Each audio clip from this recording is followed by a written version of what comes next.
Good evening and welcome to Angel's Haven. I don't like sharing videos that are not necessarily complimentary of me, but it's important when you're thinking about living tiny that you understand that some things are not as easy as they should be. So, with that in mind, please enjoy this video. So you are seeing a perspective you don't usually see in my videos, which is not a bird's eye view, but maybe a cat's eye view. I'm sitting on a little bench called a Chomley. I'm about to tackle a project. I'll take a moment to brag about my shelf, which has some old things and some things I've acquired recently. I've been collecting hand-thrown pottery mugs. I'm very proud of some of them. Some of them were gifts. My teapot I've had since I was, in graduate school, so the 70s, that's on the bottom right. I recently found this pale blue patterned mug, which I researched the potter, and this is on the third shelf from the bottom on the right-hand side. I forget the potter, but I'll talk about that another day. At any rate, I'm pretty proud of that shelf. The bookshelf itself came with me from home, and I've turned it into a little display for some beautiful pottery. I use all that pottery, but it also is beautiful. But the reason we're down on the floor here is this cabinet. So if you have seen my earlier videos, you know that when I first had this house, there was an RV stove where that bookshelf is. And I loved the burners, but I did not like the oven part. It was very small and difficult to use. I don't need an oven a lot. I don't bake. I don't eat meat, so I don't roast meat. And I didn't want to leave the pilot light on all the time. So I had to basically stand on my head to light the pilot. And it went, it covered half of this cabinet that is now curtained. If you look at the counter edge, you see a join there. That is how far up the stove went. So I basically could use the left-hand third of this cabinet, and I stored things on the other side. Originally, the carpenter that built my house was going to make that dead space. I had him put a sliding door on it so I could at least use it for storage. But again, I had to basically take the sliding doors off and reach around the stove to get anything out. So I couldn't keep anything in there that I used. And in a tiny house, there's no point having storage for things that you don't use. Get rid of the things you don't use, and you won't need the storage. But I had things I did use that needed storage. So I had the RV stove taken out. It wasn't useful, I think. I don't know where it went. The person who took it out took it away. Excuse me. And then I had an open cupboard. I put things in it. I put the curtain over it. The curtain matches the reupholstery I had done on my little chair. And I actually made that curtain. Didn't do a great job, but it works. The problem is, although I'm sitting on a bench on the floor, because of my disability, I'm not very good at bending over. So basically what happens is I throw everything in the cupboard from, 2 feet above it, counter height, without bending over, and everything ends up being either completely disheveled or sitting on the very edge of one of the shelves, and that's not pleasing to me. So I'm going to, I had a choice. I could pay $1,000 for a custom pull-out shelf, or I could buy some pull-out shelves at Lowe's and pay someone to put them in. I priced those to get what I would need. It would be $300 or $400, and then add the price of installation on top of that. And I didn't really want to do that. So instead, I have acquired some wire storage items. I have 3 metal baskets, these, and then I have 2 of these things that you put shelves, put over the shelves. Not put over the shelves. Slide over the shelf, and then they hang below the shelf. I think that these 5 items plus a pull-out drawer setup that's in there will enable me to take everything out of the cupboard. While I do that, I will see if there's anything I don't use, and then I will organize what I'm keeping and use these things to essentially, the baskets will become like, I'll be able to, I'll be able to pull the basket out to get what's in it and slide it back in. That's my plan. So I'm going to open the cupboard and show you the mess, and then I'm going to work on it and maybe show you an interim progress, or maybe just show you the final result. So, un momento.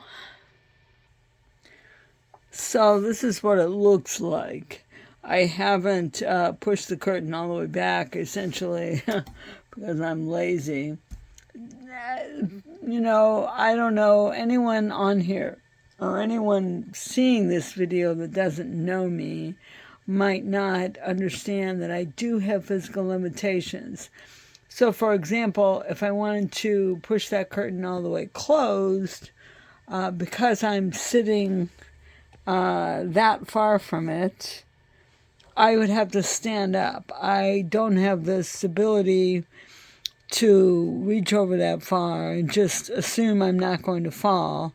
I have impaired proprioceptor systems, so in addition to being having spastic legs, I don't gauge distances and that sort of thing very well. I do have depth perception, thankfully, so I can drive. But I don't have the strength or the agility to just lean over that far and push that without being concerned that I would fall. So I've just opened it part way, but I think you get the idea. You can see that the things I frequently use are sort of hovering on the edge there, although I don't use that manual coffee grinder often. Only in the winter when we lose power. But the water is what I use to make coffee. There's my rice cooker, which I regularly use. Coffee filters, which I regularly use. And you see, there are things that I regularly use just sort of thrown in there because I can't bend over. So, now you know the problem. That probably took longer than I needed to take to explain. And I am going to pull everything out of there.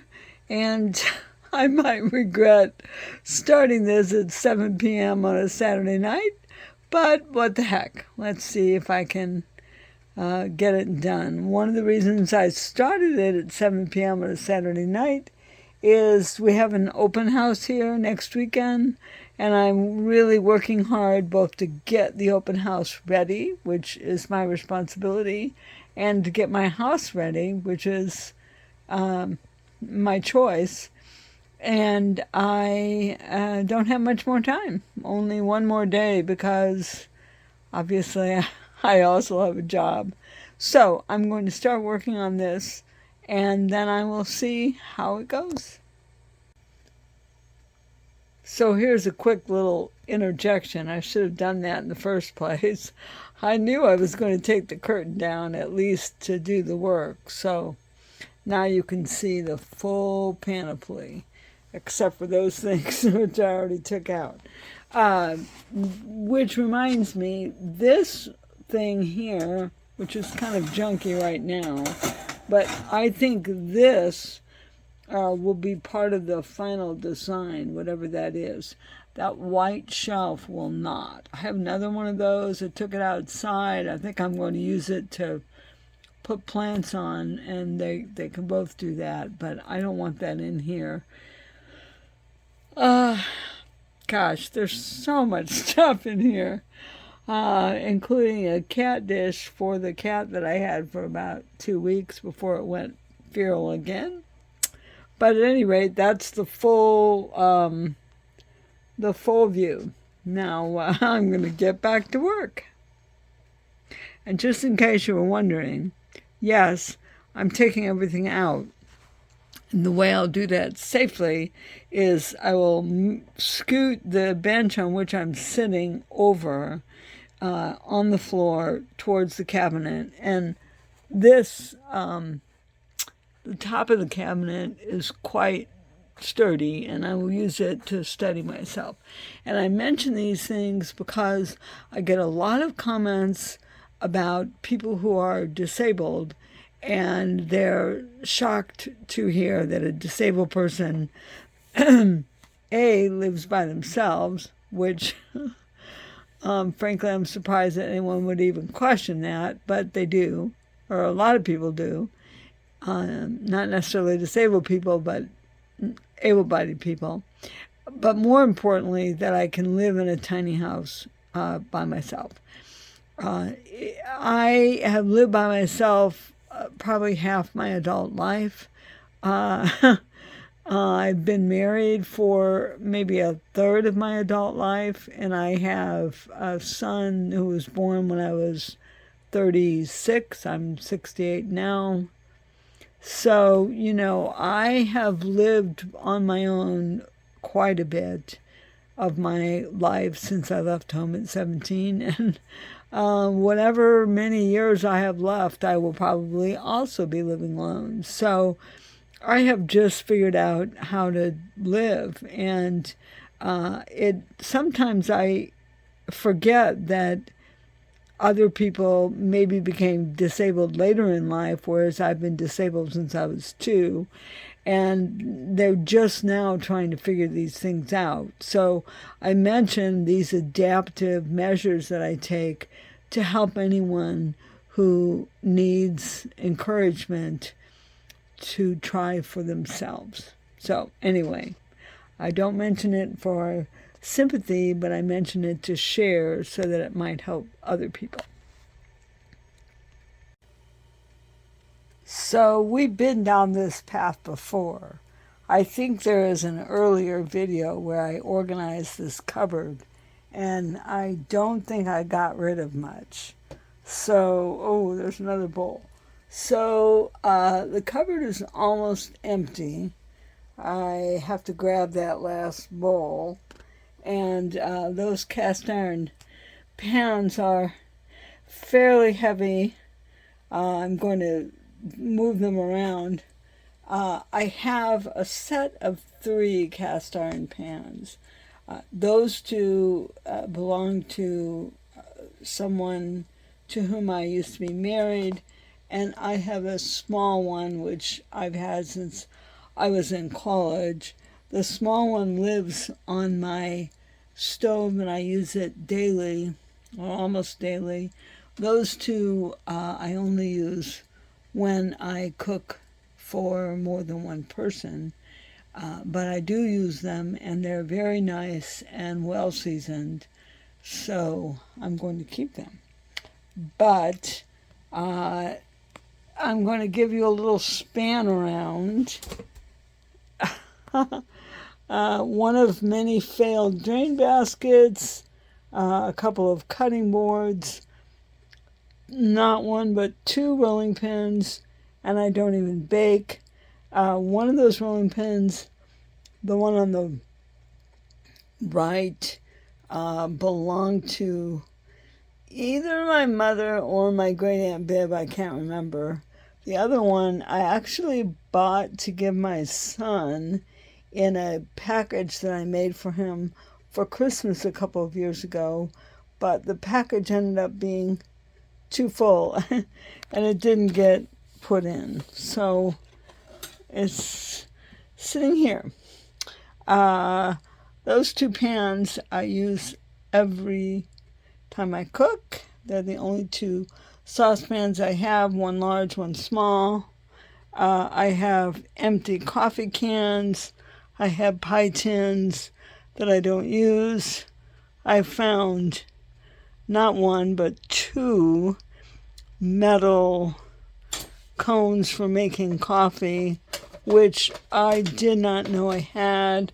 Oh, actually, a metal one and a plastic one. A coffee pot that I had forgotten, a bunch of bowls, the aforementioned cat dish, my rice maker, and those pans, the black one and the yellow ones, and the clear ones, are the only baking dishes that I can use in my little oven. The black one came with the oven. The other ones I've had for many years. Then we have all this stuff, big plates that I never use, but they go with my little plates, which I do use. My Dutch oven, which I use all the time. A soup cup that I got for my birthday. Mixing, what do you call those? No, measuring cups. The coffee grinder that I only use when we're out of power and I don't have any ground coffee.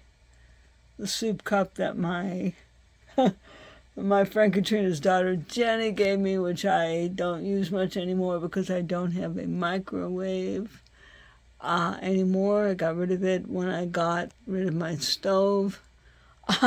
I'm just overwhelmed, but there you have it.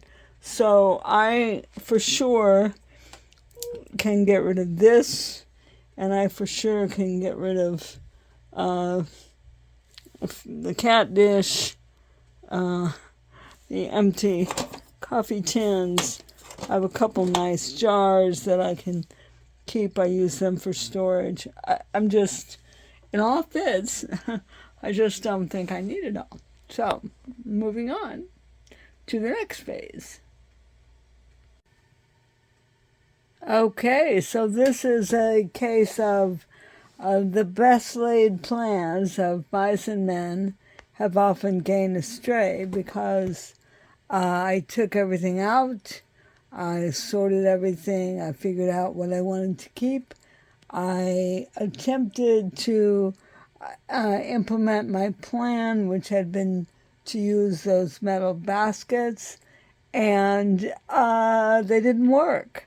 So just to, let me grab them. Let me pause a minute and grab them.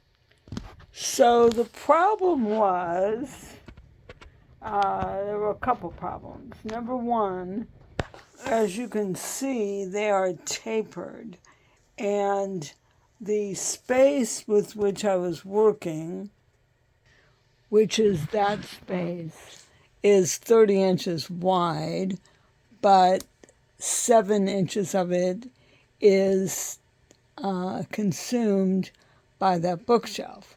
And I hadn't thought about that and got these baskets, which are, let's see.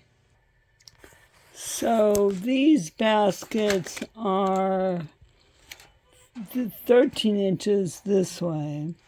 And so right away, with 7 inches taken up by that, or about 6.5 taken up by that bookshelf, this 13 inches, only 2 of them would fit in there. And then the fact that they were tapered meant they were basically taking up 2 or 3 inches on the fact that they were wider at the top and narrower at the bottom. And so the box really consumed too much shelf. Now, the basic idea worked. I could pull them out, take things out of them, push them back, so that the problem I was trying to solve, which is that I can't really bend over and reach to the back of the cupboard, would have been solved by this kind of a theory, which means it would be solved if I had pull-out shelves. So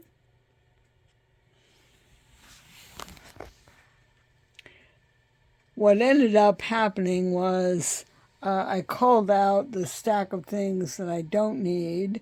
I broke the little coffee pot by accident, and so then I put things back in a way that made sense.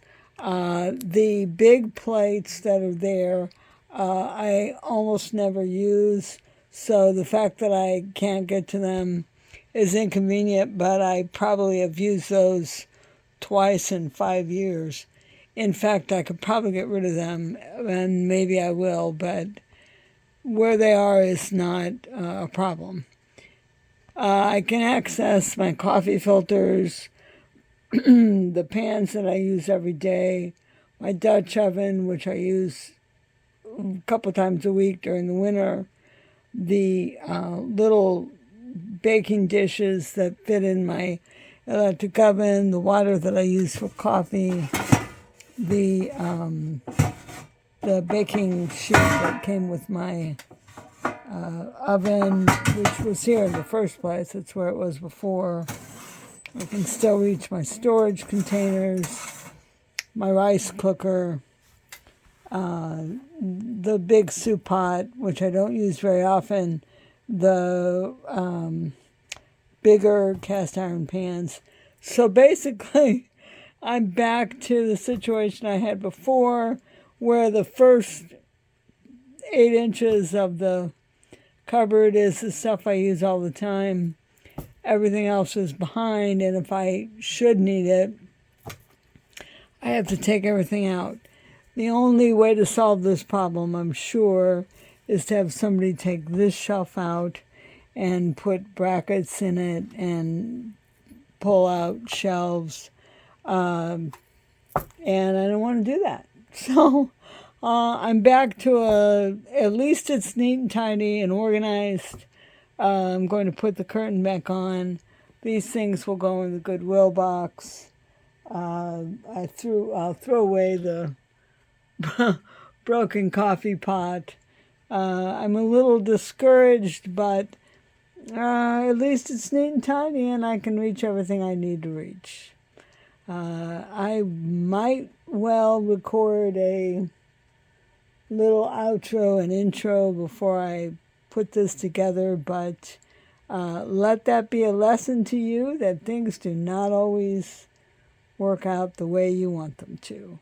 And now I have to make another trip to Lowe's to return all those wire baskets, which the combined cost of which was right at $100. So it's worth putting them in the car with the receipt and taking them back. So there you have it. I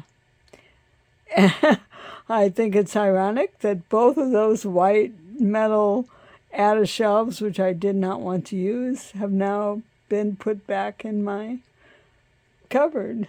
So there you go. Some you win and some you lose. So I hope you enjoyed that. Let me just share a few things. This weekend is our annual open house weekend called Camp Tiny House here at Park Delta Bay. You can read more about it at camptinyhouse.com. 5 of the tiny homes here will be open, including mine. There will be a lot of speakers talking about tiny house living. This year the focus is on merging people who are counterculture with people who are more mainstream so that all of their ideas join together and move forward the idea of tiny house living as a solution to what California recognizes as a significant housing crisis. And I think it will be a pretty amazing 2 days. That's one of the reasons I've been doing a lot of work on my house, because there will be 100 or more, maybe 200 people come through, and I want it to look as good as possible.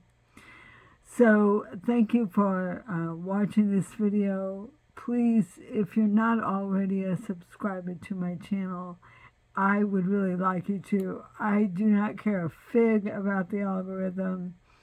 I just like sharing things about my tiny life in the hopes that it will encourage you in your pursuit of whatever kind of living you want to undertake. And please hit the like button, just not because, again, I care about the algorithm, but I care about you and I want to know what you think. If you live in Northern California, check out camptinyhouse.com and come on over to the Delta this weekend. If you do, be sure and find me. I will be the person running around trying to coordinate everybody, although we have such a good crew this year that they will not need much coordinating. We also have a harvest market on the Sundays, so it should be a pretty exciting weekend. So again, thank you for spending a few minutes of my tiny life with me, and I'll see you next time.